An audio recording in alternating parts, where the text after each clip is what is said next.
Welcome back, everybody. Jeff here, and I just got back from Pax Unplugged. Now, I think a lot of people think of Pax Unplugged as being a very board game focused convention, and there's definitely a good reason for that. There's lots and lots of board game stuff going on at Pax Unplugged, but I actually think it's more of a play focused convention. And the reason that I say that is because about half of the hall, probably more than half of the hall, is dedicated to just open play areas. And a lot of what people do when they go to PAX Unplugged is just go, hang out, and play games together. And that's really cool. It's got a lot more of a laid-back vibe than some of the other conventions that I go to, and it makes for a really interesting experience. But at the same time, they have been pushing towards more of a miniatures game focus in the last couple of years. And I think that is evidenced pretty well by the haul of goodies that I picked up this year. I got some hobby supplies, some new rule books, and a whole bunch of new miniatures, and I'm really excited to dig into those, so stay tuned if you want to know more. But, of course, one of the first things that I did when I got to the convention was go check out the Weird booth, because I was hoping that they were going to have some of the new 4th edition card packs on sale at the con. Now, it turns out they're holding all of those for the Black Friday sale, which is going on right now, so if you do want to grab some card packs or exclusive miniatures, go check out the Weird web store and use my link in the description below. That's an affiliate link, so you can actually support the channel while you pick up some new stuff. They didn't really have much else going on. It sounds like they've been plagued with some serious delays in shipping and logistics and all that kind of stuff. So hopefully in the next month or two, we're going to be seeing some new stuff coming. But they had a bunch of the new 2-player starter sets on sale, and I recently did a battle report going through some of the little demo scenarios that they have laid out in that kit. So go check that out. It's actually a really cool way to learn the game, I think. Plus, you get 2 really interesting crews and pretty much everything you need to play the game. Now, there was a Malifaux event going on at the con, and I actually decided not to participate in it because I don't have any cards for any of my models, and I find it very difficult to play without cards. Especially with the new edition and all the new mechanics, I really want to have those cards in front of me to play. So I decided to skip out on this one, and unfortunately it was also conflicting with another thing that I wanted to participate in. But I want to send a huge shout out to Ethan, who has organized these events for the last 2 years and hopefully will be in the future. I'm here with Ethan, and you've been organizing the Malifaux events at PAX Unplugged. I think this is your second year in a row, is that right? Year. How did everything go yesterday? It went well. We had a reasonable turnout. We're still working on figuring out the format for the tournament. So last year, Brandon from Danger Planet TO'd for us, and that was fantastic. And this year, I took over TOing, and the challenge with doing it at PAX is that we're trying to get more interest from new players, basically. Yeah. Make it easier to get into the events here. And as a like a full day event, that can be a little bit challenging. Yeah. So I think next year we're going to look for maybe like a King of the Hill type format where instead of doing like you have to show up for every round, you can just show up, flip some cards, and then duck out if you need to go do some other event. Or, right. You don't have the time to dedicate. Right. It's always tough running events at cons because people have so many other things that they want to do, especially if it's like a multi-day event or something like that. And we have the extra kind of stumbling block here because for years there was no Malifaux event organized in any official capacity at PAX Unplugged. Previously there had been, I don't know what happened, I think the person that organized it kind of fell out or whatever. But you kind of just spearheaded this whole thing. I think you reached out to me at one point, and then we worked with Brandon to have everything get going last year. What was the process like to actually get the tournament on the books with the PAX people? I know you did most of that stuff. It seems like it went pretty smoothly, though. It was amazing. Easy. The PAX guys are just incredibly supportive. Yeah, that's cool to hear because I've heard from other people that the PAX Unplugged people are very easy to work with, so that's pretty awesome. I know you mentioned last year Brandon was doing the TOing, but this year you took over as TO. Is this the first time you've ever TO'd? Absolutely. Yeah, how did it go? What was the experience like? It went pretty smoothly. Yeah. I'm just using Longshanks, and the Longshanks tools were... Does it all for you. Excellent, yeah. Yeah. The one challenge was that because I tried to accommodate, players dropping in and dropping out, I couldn't figure out how to accommodate that in Longshanks. So if you look at the TO, you look at the tournament rankings, there's like temporary player or test player A, just like slotted somebody in. Yeah, that's fine. That's the struggles that we deal with. I know at least a couple other tournaments where they had a similar thing, people jumping in and jumping out, but that's the nature of an event like this. So, did you have any particularly challenging judge calls that you had to make? I know that obviously the new edition is fresh, so people are still kind of getting their feet under them. No, not yet. No? No. Nice.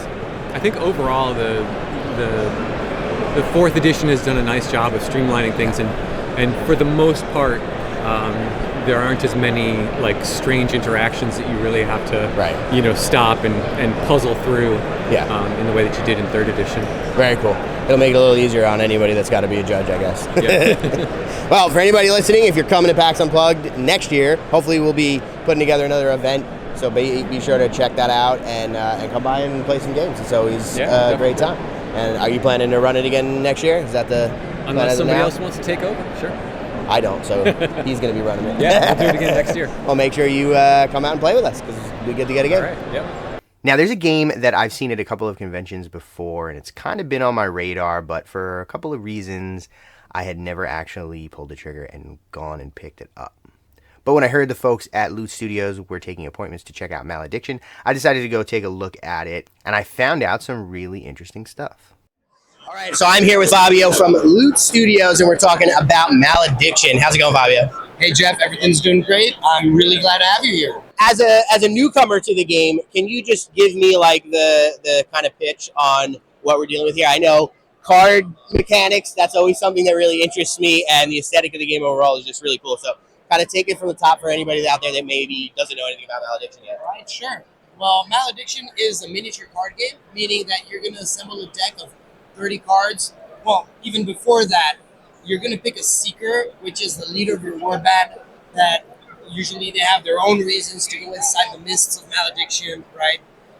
And they're all trying to retrieve relics. That's kind of the setup, the flavor setup for the rules, right? So you pick a Seeker, then you're going to build a deck of 30 cards of that Seeker's faction. And then these cards can be spell cards, unit cards, attachments. And what's really cool is that the unit cards, as you play them, that's when the models will appear on the battlefield. And I think that's what makes Malediction unique to any other game.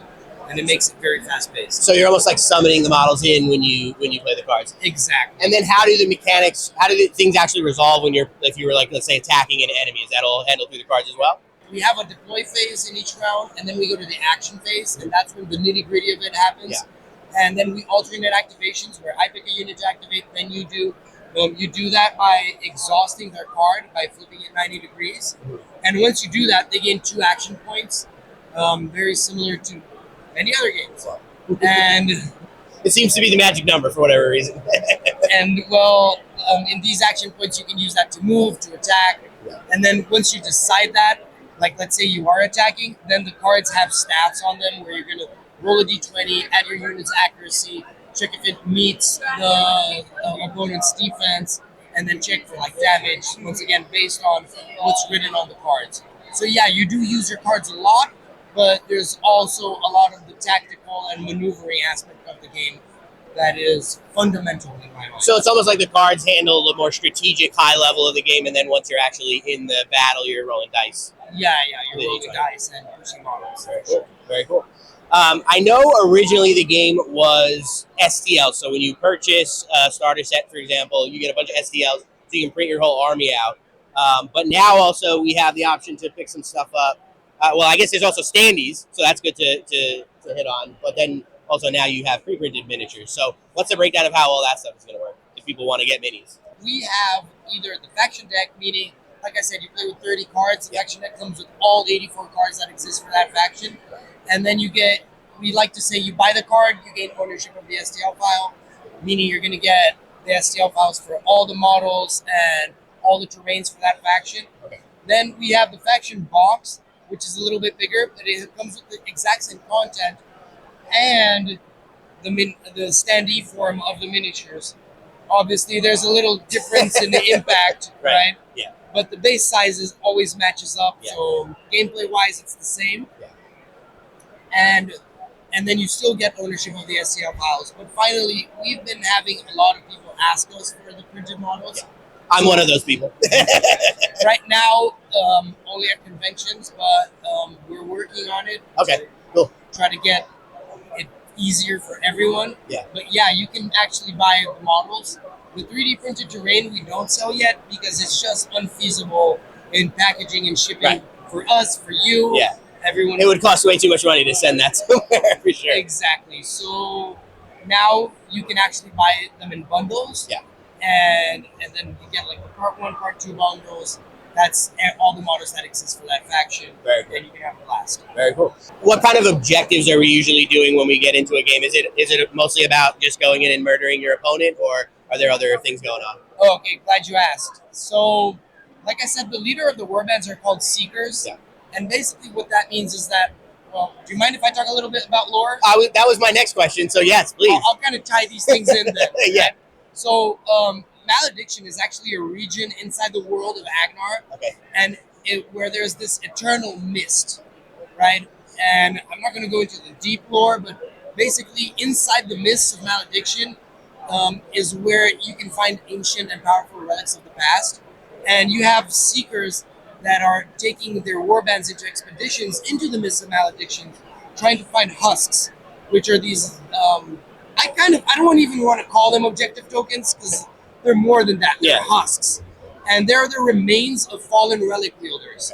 So any model can actually, at the end of the round, if they're touching a husk, they can interact with that husk and manifest a different relic out of their sheer willpower. And then we have like many relics in the display that you can pick, and there's a whole game mechanic revolving around that. Right.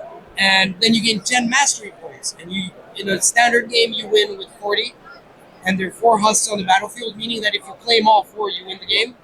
It's not that simple, though, because like I said, husks are former relic wielders. So let's say that this knight here, he claims the husk. Yeah. If you manage to kill my knight becomes a husk. I lose my mastery points, and anyone can manifest a new relic from that. So that's the main way to acquire mastery points and win the game. Okay. But you also gain mastery points by defeating enemy units, and the stronger the enemy unit, the more mastery points they'll grant you. Right now, we're focusing on making game modes especially affecting the player count. So we have 1v1s, we have 2v2s, and now we have a Nemesis mode, which is 2v1. Okay. And then the Nemesis has like extra resources, but he's fighting against 2 people. Oh, that's very interesting, because a big problem that I've had, and I'm sure other people have, is when you have 3 people together and you're like, we want to play a war game, but there's really no convenient way to do that. That's really interesting. Well, you have 2 on 1. Sure.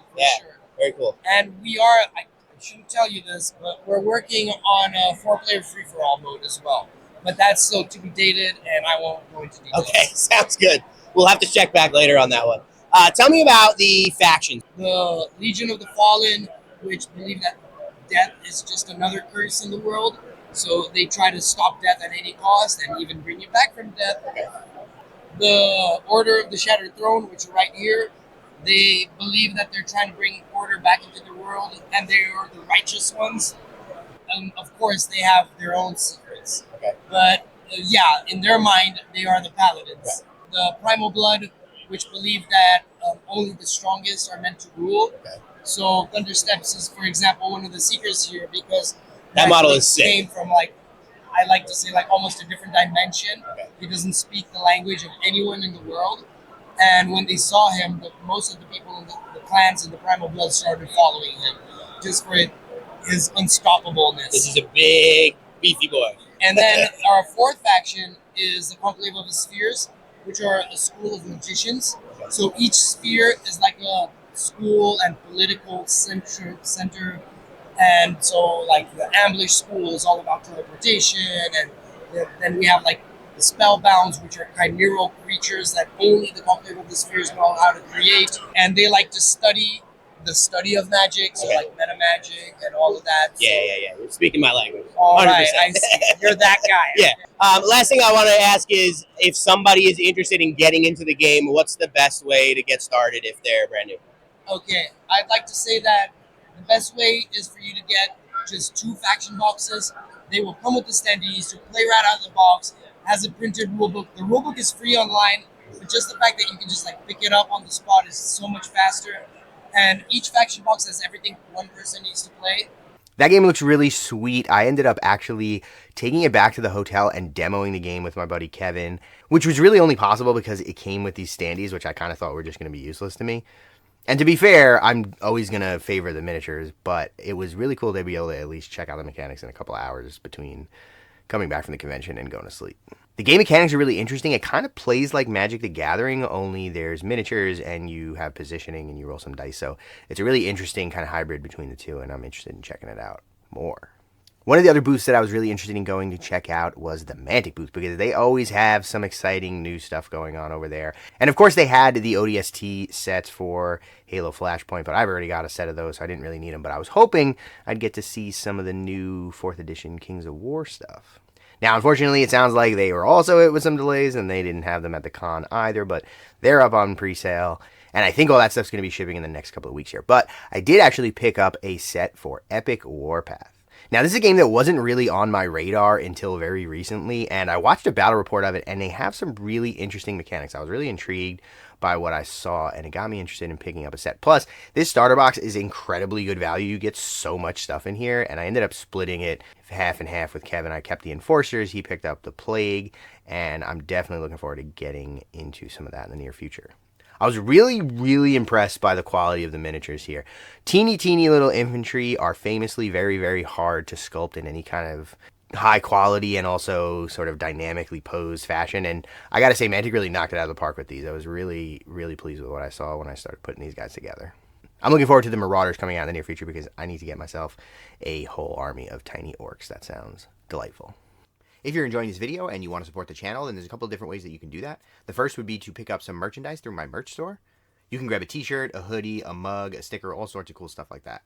You can also shop using my affiliate links, so if you're going to make any purchases from any of these companies, you can use the links in the description below to make your purchases, and it will go directly to supporting the channel at no extra cost to you.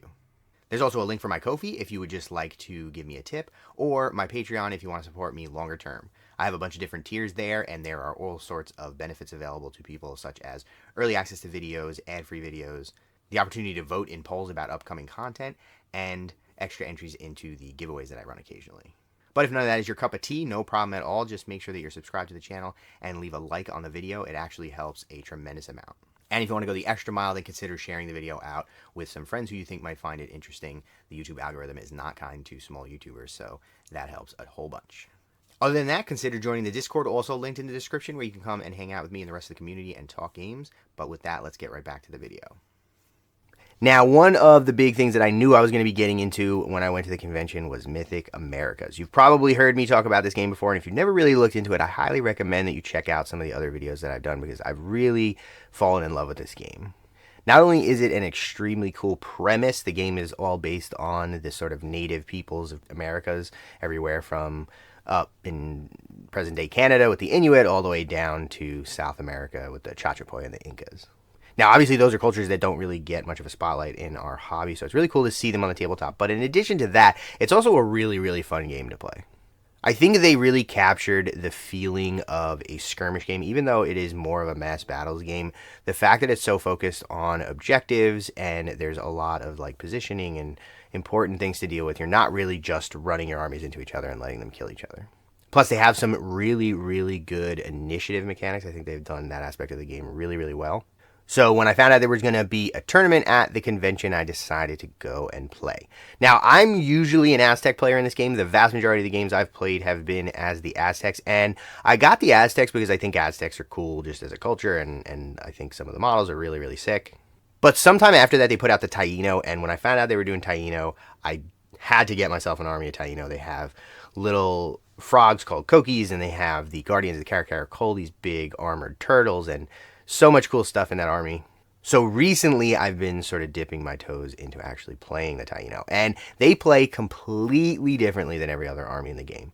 Historically speaking, the Taino were a pretty peaceful culture. They were not very martial, and they did an extremely good job of reflecting that in the game mechanics, because they're all about sort of teamwork and winning by numbers and sort of ganging up on targets to take them out, and it's got some really cool stuff. I ended up taking first place in the tournament, which was really fun, and I also went and talked to some of the folks at Mythicos and got them to spill the beans on some exciting new stuff that might be coming up.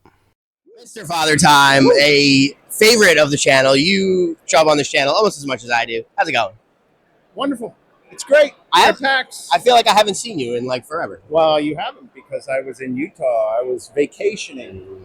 I vacation a lot. You're supposed to be here making me pretty new miniatures for Mythic Americas. I had to put that on hold while I went to Utah and enjoyed myself. The worst. It was great. What any hot new stuff going on over here? I know we got the 2-player starter that's been around for a little bit. Yeah. Oh, I guess actually it's only officially released for about a month now. Yeah. A little more. Maybe. Right. Yeah, that's been here.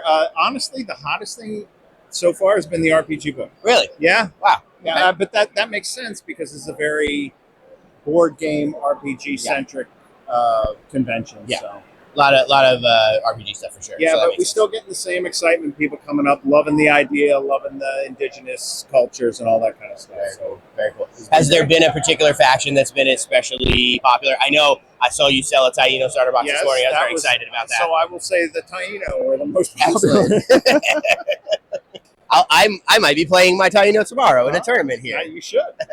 Taino are a secret weapon, man. They- No one realizes how good the Taino They're nasty. I played them for the first time recently, and they can get a lot of work done. They're not very, very pokey. They don't have a lot of good offense, but they have so much synergy with the follow movement and all that stuff. It's really, really good. I think if you start I'm an aggro player, right? Kind of like Kevin. I just want to go and smash face, but that is not how you win the game. If you start playing it from an objective perspective, Taino are awesome at that because one, you're going to out-activate, two, you're going to have more models, and three, they're very fast. Yeah. So you can get to those objectives, take the objectives, win the game, and still die to a man. Yeah. I think the out-activating thing is something that's maybe undervalued because having so many activation dice means you have so much more control over the pace of the round. I think that's actually where they really shine. That's really, really strong. Yeah, I agree. And it's funny because the Taino and the Western Fed aren't as popular from a just like, oh, look, Maya, they look awesome. Right, They look at Inuit, they're all in snow. I mean, most of the people in the Taino army are just they're just villagers. They're just people with a bat, with a club or a stone. Yeah. And, and they look at the Western Fed and they're like, oh, they're just guys with bows. But that's another underrated faction that can get out there. They all are shooting. They got a lot of speed and they got a lot of tricks. So those are factions I think people need to explore. But they're also both newer, so it's also a little part of it too, I'm sure. So what I really wanted to bug you about is any new fun things coming up that we can you want to know about tease a little? The secret stuff in the I want the secret pipeline? stuff. Sure, I'll open up my skirt and completely tell you everything. I was told that this was a secret, but I was also told I might be able to get him to talk about it if I asked him. Who told you? You. When we left Gen Con this year, one of the things we realized is that people want supplemental things for existing factions, which makes 100% sense. Right. We came out with the 2-player starter. We're like, look, more factions, and then you're like, well, what did you do for the tribal nations? And we're like, oops. Yeah, that's a really smart idea. I mean, we got Pukwadgies recently. Yeah. Like that's but they want to really, and so we're backing up. We're going to go through all the factions and we're going to start adding into them with some new units. Yeah. Try and find maybe some holes where we can fill. So we're starting right from the beginning. So our first 2 factions that we had out were the tribal nations and the Aztecs. So we went right after them, and we're going to add some new units. Right now, what we have in design are the axolotl cavalry riders for the Aztecs. So if you know what an axolotl is, amazing. They're like the coolest little salamanders, but these aren't little salamanders. These are big salamanders. So from a mechanics gaming perspective, they're going to act as a heavy cavalry kind of. What a great idea! Oh my God, I'm over the moon. That's why we're here talking because oh man, I'm over the moon about these models. They're shaping up to look cool too. Yeah, they're actually going to be too big for 60s. Really? Yeah, I think nice. we're gonna end up putting them on like the dog sled bases. Ovals? Okay. Yeah, why not? Oh, yeah. So that's one thing we're doing. And then for the tribal nations, we're going to do a mounted medicine keeper. Okay, so it's a different way it's going to be the hero version of the medicine keeper, right? So it's not the medicine man; it's the woman hero that we had, and she's flying on an owl. And so that is going to allow you to kind of make your magic much more mobile. Yeah. From tribal nations. So that's one of the weaknesses. You know, you're sitting there with your medicine man, and you know you got to keep him in the back lines, but you're trying protect him. Yeah. And it's super important for tribal nations to have that kind of magic support. So that's going on. I assume that'll still be limited to one or the other. You can't take both. Yes. Yeah. Yeah. So still only one magic user. Yeah. I mean, maybe. I don't know. We really haven't gone down that road to see whether it would be horrible to have two in there. You know, but interesting. So, when you take two magic users, I'm an Aztec player, so I think it's minimum 2 magic users. you start getting squeezed on the number of spells you can cast, and so you know that's a hard call from a resource perspective. I want to put that much points into magic when I'm only going to be able to really pull off 3 spells. Right. You know? Right. So I mean, maybe it's not that bad to have more than one, but for now, yes, we were only going with one magic user. Yeah, I think that makes sense. It's also, it's a lot of points to put into the magic when you're still going to be limited on what you can do. So you'd have magic in more places, but that's not really going to go that far, I think. So then the second thing we're going to start doing in this adding units is to start taking some of the named characters, specifically from the RPG book, and adding them as units for the game. So for the Aztecs, we're gonna bring Red Crow, who is somewhat of a demigod, you know, and have him in 2 forms. Either he will be a warlord replacement, so you can bring him in, have him on foot, just like the Clocken High Priest, but not a magic user and human, and so you can. It's easier to run an all human Aztec force, but we're also going to have a version of him on an axolotl too. So Killing me with these axolotls. Yeah. I need all the axolotls. I know.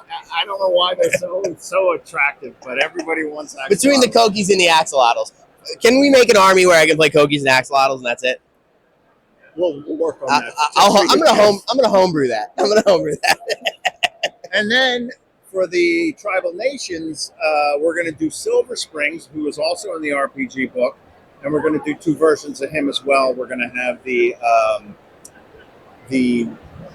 version on foot, so it's a Sachem replacement essentially, and then we're going to have a mounted version of him on a wolf. So we'll be able to, you know, have a dire wolf kind of riding Sachem, and maybe a wolf pack with him. That's Kevin's bread and butter. So he's salivating behind the camera right now. So I guess what I'll have to do when we get to Inuit is bears and more bears. I'm gonna keep that in mind actually, just for you.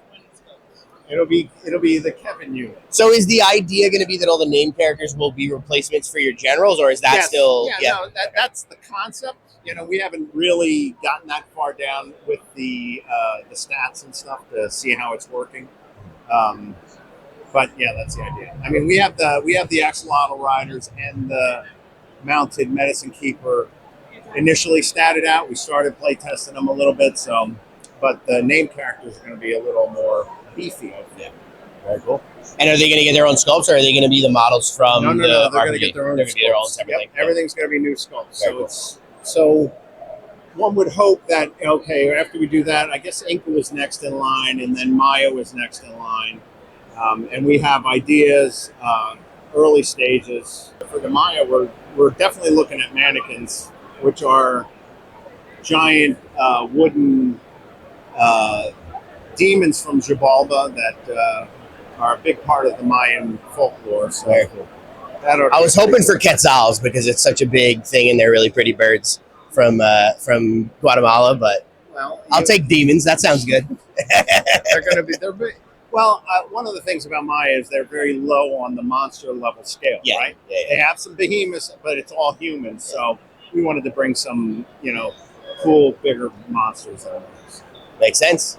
That's all I got for you, Jeff. That's all you can tell me? That's all I can bring. If I ask again, will you tell me other secret stuff? I have no more secret stuff that I can tell you.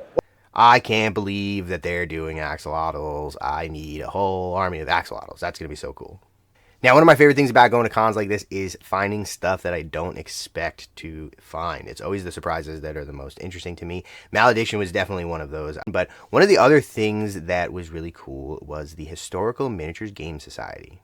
Now, Kevin just kind of stumbled into getting involved in a participation game at the con. He was playing out a battle at Stalingrad on this really cool table that we had both seen and had been sort of oogling before that. And we got to chatting with some of the organizers about some of the other events that they run.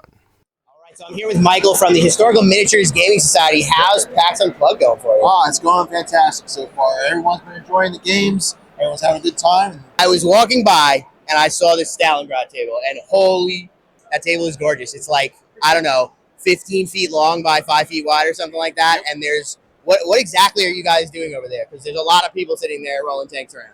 Well, right now, the most important thing is they're all rolling dice and having a good time. Hell yeah. So it's 5v5, and it's the Germans versus the Russians. And right now, the Germans are 2-0 for the entire weekend. Nice. That's 2 more games, so we'll see how that goes. Damn fascists. Yeah. But yeah, they're all having a good time, learning some new rules, and getting introduced to historical miniature gaming. Yeah, so I want to get more into that, but actually I'm curious, can you tell me a little bit about the rule set they're actually playing? Because I assumed it was Flames of War. I saw teeny little miniature tanks, and I play Flames of War, but I understand it's something unique and different. Yeah, so it's called Hail of Fire. So that is one of the creations our GM Brandon did, where he's taken Flames of War and has shrunk it down to a more new player-friendly thing.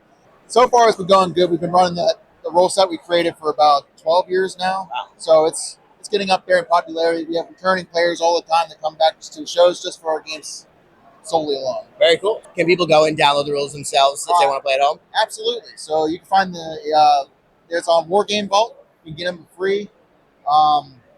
It's updated constantly all the time because we like to keep it updated with changes. We just added the Japanese, so if anyone feels like playing the Pacific, very cool. I do, actually. I feel like playing the Pacific. Yeah. Very cool. So tell me a little bit about HMGS. I'm kind of familiar. I know a little bit about you guys, but you were telling me all kinds of cool stuff before. So for folks out there, they may not know. Tell us what's going on, what you guys do. Yeah, so HMGS is a pretty good organization. We've done a lot of outreach in like Philly, Pittsburgh, New York, Boston, and South Carolina, where we run into a lot of people that haven't seen these types of games. Everyone's familiar with Flames of War sometimes, but the real big ones like Warhammer, where now they don't know of World War II games or Civil War, everything down to the Roman Empire and everything. So we've been showing a lot more of these games so people can introduce the older time periods instead of just fantasy. There's a giant, I also filmed it, but there's a giant like Siege of Paris thing going on over here with a castle wall and Vikings rolling up. It's pretty wild. The organization is really about sort of doing outreach to different people. I know you mentioned like you go to museums and things like that to get people involved in the games. Yeah. What does that process actually look like? So essentially just setting up and putting up a lot of like information out there so people not only come to learn and play fun games, it gets them to do something with other people and interact socially. Yeah. It also teaches people history. Yeah. Which is one thing a lot of people I feel lack these days. So you get to learn a lot of different things of how civilization started and or just how we came to be as we are today. I think historical games have a reputation among people that are kind of in the hobby as being a little bit impenetrable, a little bit grognardy, where people, if you don't know how many buttons are on the suit, on the uniform, then people will kind of look down on you. How do you, if somebody, let's say, plays other miniatures games but and is maybe curious about historical games but doesn't really know how to get involved without, being a historian or getting a degree, what's your advice that you would give them for a way to kind of get their foot in the door? With HMGS, at least, I know we're not as nitpicky as a lot of other people can be. So we understand not everyone pays attention to history as much as people could. So really, it's just showing up to our conventions and coming to play, and the amount of experience we have with all of our GMs and our other board members and everything like that, we can teach you just about everything you'd ever want to know. And if not, meet us at the libraries or the museums and you learn right there. Very cool. So people go on the website, I assume, to learn more about that stuff. You're involved in a bunch of different conventions. Can you tell us a little bit more about those if people might be curious to show up at a place like this? Maybe they can't make it to Philly? Yeah, so if you can't make it to Philly, we go to Historicon, we go to Fallen, we go to Cold Wars. They're all based in the Lancaster area. Again, I know historical miniatures games are a little bit intimidating for some people, but we were hanging out here for a little while, and Kevin behind the camera just walked up and was like, Stalingrad, what's going on here? And then he sat down and got involved in the game and had a blast. So if you can make it out to a convention and you want to play some World War II or some Ancients or Medieval or anything like that, then come and check them out. And you can go on the HMGS website and find out about all the cool stuff they're doing. Thanks so much for chatting with me. Lots of really cool stuff. I've always been super interested in historical games. I've only played a handful. Blood and Plunder I played a ton of, and I've played some Flames of War, and I have a Bolt Action Army, but I haven't really played much else as far as historicals go. So I'm hoping to get out to one of the other conventions that they run and check out some of the cool stuff, because these giant participation games are really a sight to behold. They're super, super cool. I love seeing the giant tables laid out with all the gorgeous terrain, and you can reenact historical battles. It's a ton of fun. Now, one of the other cool things about these conventions is that sometimes you just bump into sort of legends in the industry of game design. And I was going over to the Gloomhaven booth to pick up some of the new character expansions that they put out, and I happened to bump into Isaac Childress. If you're not familiar, he is the designer of Gloomhaven and Frosthaven, obviously extremely popular and well-loved games. And so I went over and asked him if he wanted to come chat with me. So I'm over here with Cephalofair, and we have Isaac Childress, who is the designer of several legendary games. We have Gloomhaven and Frosthaven, things that people will have heard of before for sure. How's PAX Unplugged been going for you guys? It's been going great. Yeah, doing lots of good sales and just meeting a lot of fans. So that's my favorite part of the show, is just hanging out at the booth and saying hi to the fans. Yeah. Hearing how much the game means to them. Showing people the games, it means a lot to a lot of people. I know that's definitely for sure. I think probably Gloomhaven is the first big co-op dungeon crawl style game that I was aware of. I know there's been some other ones, but it's the first one that kind of got a mainstream appeal, I think, if that's fair to say.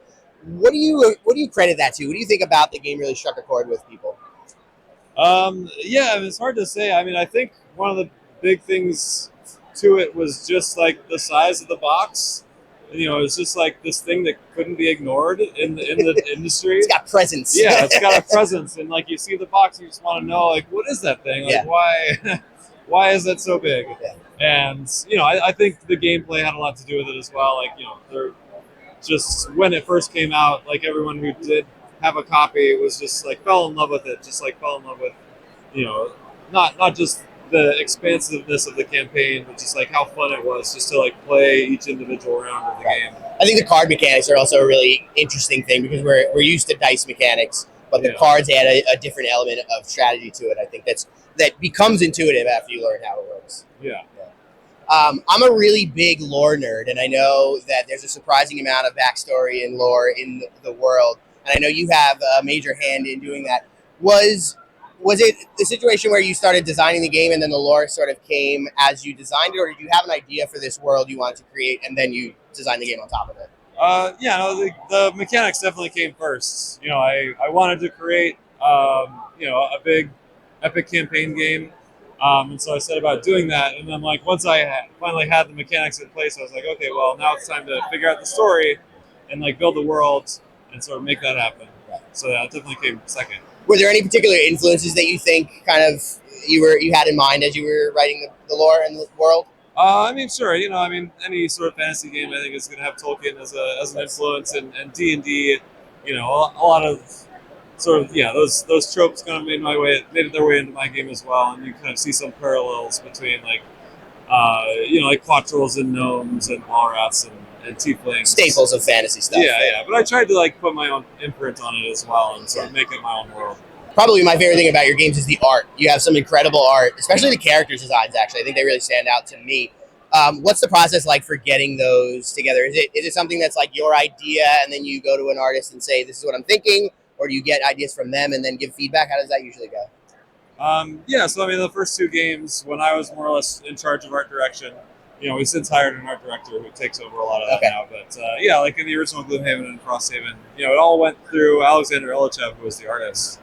And he was a very independent operator. I would give him 3 or 4 sentences of description of this is kind of what I want it to be, and then he would just send it back to me, first as a sketch, and I'd just be yeah, that looks great, maybe change this or this. I gave him a lot of independence to just put his own stamp on things as well. But most of the core ideas were your brainchildren? Yeah. Okay, fair enough.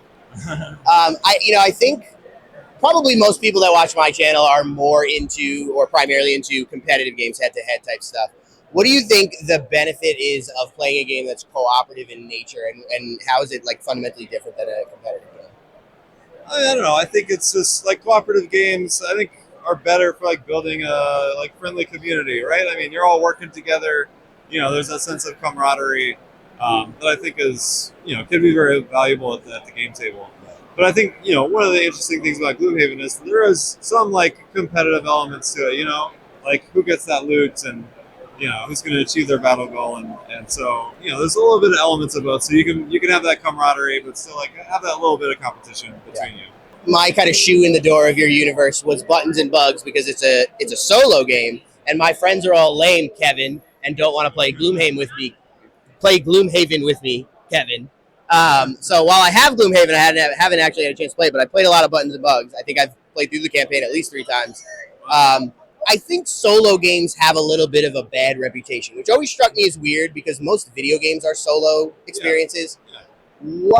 Why do you think people find them a little bit weird, and what do you think are the advantages of solo games? Because Buttons and Bugs seems like it's been quite popular. I know quite a few people that seem to like it a lot, and myself included. Yeah, I mean, I think it is maybe just like a different community, because board games are kind of by their very nature like social, right? We're all sitting around the table playing together, and you're over there playing by yourself.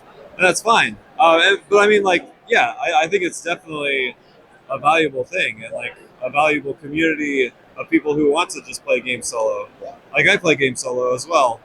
And I always want to make sure to include like solo modes in all the games that I design because I think that's an important community as well. Sometimes you don't have people that want to play with you on a regular basis. You want to do it yourself. Yeah. Very cool. That's what Buttons and Bugs is for. Is there anything that stands out to you over the course of your design career that you're particularly proud of, whether that's like a game design element or a particular piece of art or aspect of the game that like is like your pride and joy? That's hard to say. I feel like I'm too many things. Yeah, I'm pretty proud of everything that we've accomplished here. It's been an amazing, like crazy ride over the last like 10, 15 years. Recently, we did these character packs that we just released earlier this year for just extra characters you can bring into Gloomhaven or Frosthaven or whatever you're playing. Right. So the one I designed was Hale, which is like the enchanter from Gloomhaven, and I was really proud of how that turned out. I think it has like a lot of like theme like cooked into the mechanics of the class, and from the feedback I've been getting from people who have played it so far has been like really positive. So I'm proud of that. Very nice. I came here originally to pick those character packs up, and then I saw you, and I was like, oh, I gotta grab them. So I'll be looking forward to checking those out for sure. My next question was gonna be, what else is new and hot? But I know the character packs are obviously, I think, the newest release. Is there anything we can look forward to in the near future that's coming? I know the RPG is on the way. Yeah, we're still working on the RPG. It's finishing up. It's coming along. It's definitely going to be out like early next year. Yeah. And then we've got some other projects that haven't been announced yet, but I'm really excited about them, and you'll probably be hearing more about them next year as well. Very cool. Well, there's a boat somewhere with a container with like 300 miniatures for me, destined for my house at some point, or it's about to be. Yeah. So I'm also really looking forward to that. But everybody come. If you don't know what Gloomhaven is, which there's probably no one out there that doesn't know, but go check it out. And Buttons and Bugs is a solo little miniature game that's really good for playing when you're traveling, and check out the character packs. Working on more content for that as well. Very cool. Very cool. That's good to hear. Well, thanks so much for chatting with me. I appreciate it. Yeah, good talking to you. Really, really cool stuff. I'm a little bit of a latecomer to the Gloomhaven scene, but I backed their Kickstarter, I guess, probably like 2 years ago now, and I'm looking forward to getting my hands on some of the minis because I think the thing that's really going to get me going with this game is having minis on the table because minis are my favorite. Well, that's about all I have for you from PAX. I really spent most of the time that I was there just participating in games and chatting with people and catching up with friends, so it was a really, really good time. Shout out to everybody out there who came and said hi to me. If you have an opportunity to come to a convention like this, whether it's one of the bigger ones or something that's small and local, I highly recommend it because there's nothing that gets me more excited about our hobby than going and just hanging out with a bunch of like-minded people who are really passionate about this stuff. Plus, I really love getting to meet the people behind the games, and that's really why I do all these interviews and try to bring some of those people to all of you because I think a lot of these people don't get enough shine for what they do. They're not celebrities in the way that actors or writers are, but I think there's some really passionate people, and it's a ton of fun to get to chat with them. Stay tuned for more on everything that I talked about here, and I want to send a huge thank you to the Extremely Cool Kids tier on Patreon, the Steam Powered Scoundrels, Rob Younce, Tom Likely, Russets, Devin, and Spanner Rider. And thanks for watching.